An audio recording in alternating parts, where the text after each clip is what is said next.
Bonjour à tous. Alors aujourd'hui je vais vous présenter un jeu pour les enfants qui s'appelle Léo le Lion. Donc c'est un jeu qui est très connu dans les écoles, on vous le présente aujourd'hui parce que c'est un jeu qui est incontournable pour les enfants. On va dire à partir de 4 ans, on verra des règles un peu adaptées aux 4 ans, et puis jusqu'à 9-10 ans environ je dirais. Alors, Léo le Lion, pourquoi c'est un jeu qui est connu? C'est même un jeu qui a eu plein de récompenses. C'est que c'est une sorte de memory, mais bien amélioré, et il va proposer plein de choses. C'est-à-dire que dans ce jeu, il va déjà y avoir un aspect sympa avec des animaux de la savane. Il va falloir jouer avec les couleurs, avec les chiffres. L'enfant va commencer à appréhender un peu de compter jusqu'à 5. On va voir qu'on va aussi appréhender un peu la notion de l'heure. Il va y avoir une pendule avec des heures qui défilent. Et puis c'est un jeu où il va falloir anticiper puisqu'il va falloir retenir des cases et il va falloir prévoir ce qui va arriver au lion. Et donc voilà, c'est un jeu qui a été beaucoup récompensé parce qu'il y a tous ces aspects qui sont mélangés, il y a un peu de puzzle. Mais surtout, le plus intéressant dans son jeu, c'est que c'est un jeu coopératif, donc vous allez jouer avec les enfants. Et c'est un jeu qui va vous obliger à perdre. Vous allez devoir perdre une fois, 2 fois, 3 fois. Vous allez devoir apprendre de vos erreurs. Et c'est à force de perdre avec l'enfant que vous allez peut-être réussir à gagner. Et donc c'est ça qui est le plus sympa dans ce jeu, qui a été sûrement récompensé. Alors au niveau du matériel, c'est un jeu relativement simple. Vous avez un lion, donc c'est Léo le Lion, qui commence sur son lit, donc vous les mettez de côté.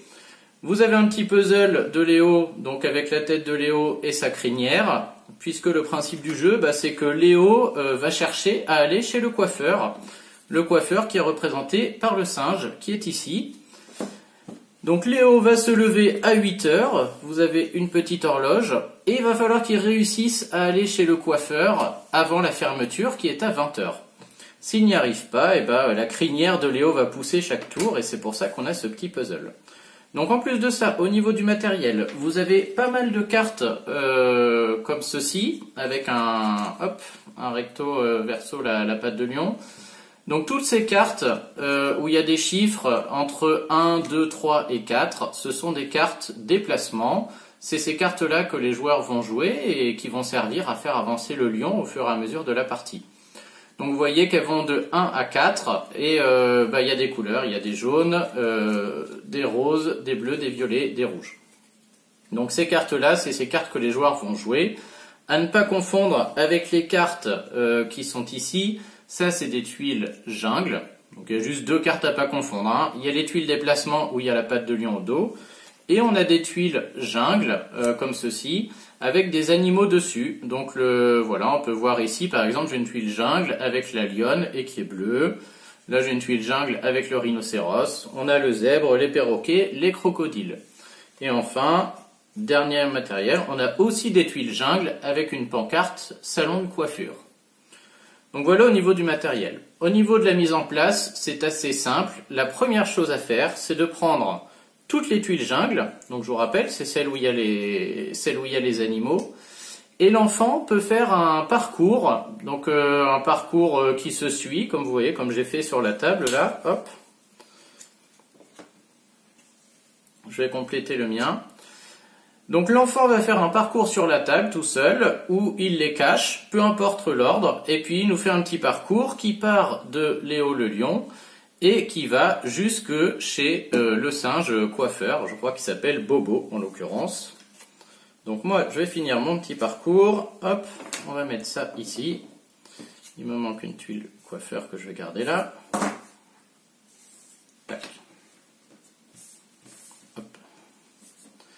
Et donc on part de Léo, et puis il faut que le parcours il aille jusque chez le coiffeur.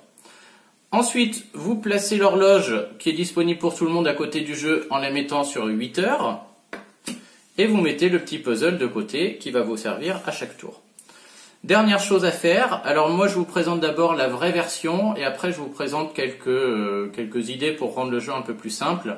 C'est de distribuer ces cartes déplacement, celle avec la patte de lion au fond, et de les distribuer face cachée à part égale entre les joueurs. On verra des variantes tout à l'heure. Donc le jeu va se jouer de la façon suivante. Vous allez jouer chacun votre tour, c'est un jeu de coopération. Et vous allez jouer du coup ces cartes déplacement que vous avez en main. Donc le premier joueur va jouer une carte. Et puis c'est assez simple, si c'est un 1, et la figurine de Léo va avancer de une case. Si c'est un 2, il avance de 2 cases. Et si c'est un 3, de 3 cases. Et si c'est un 4, de 4 cases. Donc on va supposer pour commencer que je vais jouer un 3.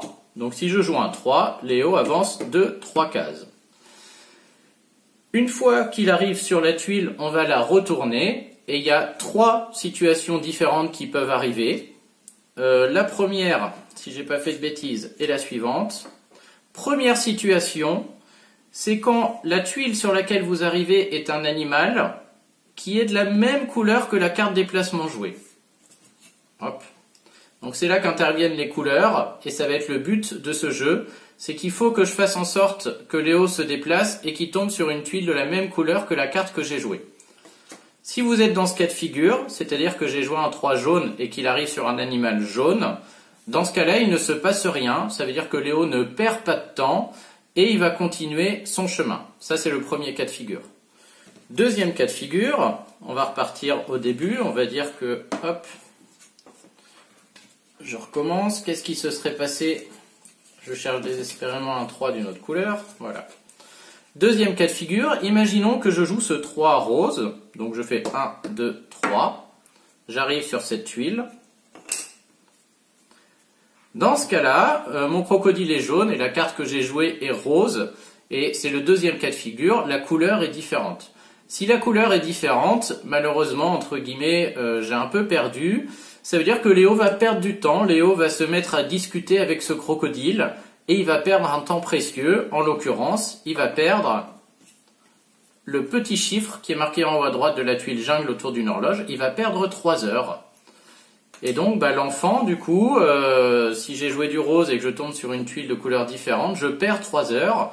Et ça veut dire que mon horloge, je dois l'avancer de 3 heures. Donc il était 8 heures, mais là il est déjà 11 heures parce que j'ai discuté 3 heures avec mon crocodile. Et puis ensuite, c'est au joueur suivant. Donc par exemple, le joueur suivant va jouer un 4 bleu. Donc je vais avancer de 4 cases. 1, 2, 3, 4. Si c'est une tuile bleue, il ne se passera rien et le joueur suivant pourra jouer. Si c'est une tuile qui n'est pas bleue, je vais perdre encore un temps précieux et ce sera le temps que je vais perdre va dépendre de l'animal sur lequel je tombe. Donc on peut regarder, en l'occurrence je ne sais pas trop. Donc voilà, je tombe sur un crocodile encore, il n'est pas bleu et donc je suis dans mon deuxième cas de figure. Léo discute aussi avec le crocodile violet et je repère 3 heures. Ce qui veut dire que maintenant, on arrive, il est déjà 14 heures quoi. Donc j'avance comme ça sur l'horloge. Enfin, le dernier cas de figure que je vais faire tout de suite, on va tricher un petit peu. Hop. Donc le troisième cas de figure, c'est la chose suivante. On va imaginer que je continue à jouer. Je joue un 2 violet, donc j'avance de 2 cases. Et là, je tombe sur la dernière possibilité, qui est la tuile du salon de coiffure. Alors quand vous tombez sur la tuile comme ça, panneau, c'est des tuiles bonus, ça veut dire que vous ne perdez pas de temps. Peu importe la carte déplacement que vous avez jouée, vous n'allez pas perdre de temps. Et donc vous allez continuer comme ça, on va jouer tous ensemble autour de la table. Mais bien sûr, vous allez continuer comme ça jusqu'à ce que le salon de coiffure ferme. Donc je peux jouer un 2 par exemple, j'ai joué un 2 bleu.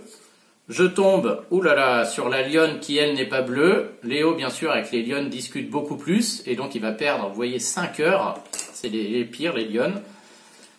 Donc j'avance de 5 heures, il est déjà 7 heures. Et à la prochaine erreur, c'est-à-dire quand on va passer 20 heures, on va essayer d'y arriver, hop, imaginons je joue un 3 jaune, 1, 2, 3. Donc vous voyez, j'arrive sur un animal jaune, donc là je ne perds pas de temps, c'est mon autre cas de figure. Ensuite je joue un 2 rose, 1, 2. Et j'arrive à nouveau sur une lionne, mais qui n'est pas rose, qui est bleue, et je repère 5 heures. Et donc dans ce cas de figure, quand je passe 20 heures, la journée s'arrête, il fait nuit, c'est trop tard, le salon de coiffure va fermer. Et donc comme je vous le dis, on va perdre, ce qui est normal. Et donc quand on perd, Léo retourne tout au début. Il va dormir chez lui, donc sa crinière va pousser. C'est là que vous mettez une pièce de puzzle à la petite figurine du puzzle. Hop. Et il va falloir tout recommencer. avec une différence très importante, c'est que vous connaissez une partie du plateau. Alors bien entendu, les tuiles, on va les retourner, mais avant ça, vous et les enfants surtout vont essayer de mémoriser un maximum d'informations. Maintenant, on sait que le crocodile jaune est là, on sait qu'il y a un salon de coiffure ici, enfin qu'il y a un panneau ici, on sait que là, faut arriver avec du bleu, là, faut arriver avec du rose, etc. Et donc c'est ça qui est intéressant dans ce jeu, c'est que sauf énorme coup de chance, vous n'allez pas gagner à la première partie, à la deuxième non plus, à moins d'être très fort. Et il va falloir retenir de plus en plus d'informations, apprendre de ses erreurs et peut-être réussir au deuxième jour. Donc une fois que vous avez bien mémorisé les cases, que vous avez ajouté un petit bout à la crinière de Léo et que tous les joueurs ont bien regardé le plateau, et vous allez cacher les tuiles jungle que vous aviez vues. Donc vous voyez qu'il y a des tuiles jungle, en fait on voit il y en a certaines qui ont des cailloux, d'autres un arbre, c'est un peu des moyens aussi de s'aider pour mieux retenir. Donc on va toutes les cacher. On va redistribuer ces cartes déplacement entre les joueurs, donc de manière équitable. Donc dans la vraie règle, on ne sait pas non plus quelle tuile déplacement on va avoir. Et puis on va entamer le deuxième tour, donc on va recommencer. Donc là, très logiquement, si le premier joueur a le 3 jaune, en l'occurrence, il sait qu'il peut le jouer, si je dis pas de bêtises. Donc si c'est moi le premier joueur et que j'ai le 3 jaune, a priori, j'ai essayé de retenir que là, il y avait un crocodile jaune, et donc je vais jouer ce 3 jaune pour déjà arriver ici et savoir que je sais que je ne perds pas de temps ici. Et donc c'est pour ça que plus on avance dans la partie, plus on connaît, voilà, je sais que cette tuile-là, si je tombe dessus, je vais pas perdre de temps, et plus on va arriver à aller loin sur le parcours et peut-être à atteindre le coiffeur à temps.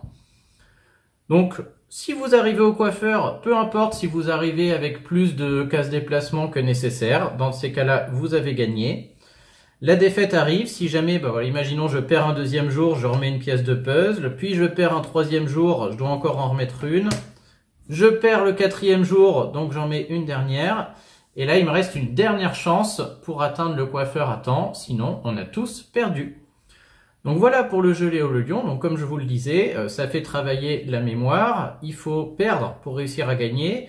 Et surtout, on compte, mais surtout il faut anticiper. C'est-à-dire que l'enfant, il doit quand même réussir, non seulement, il faut savoir compter jusqu'à 3, mais il faut aussi anticiper que 3 cases plus loin, c'est un crocodile jaune.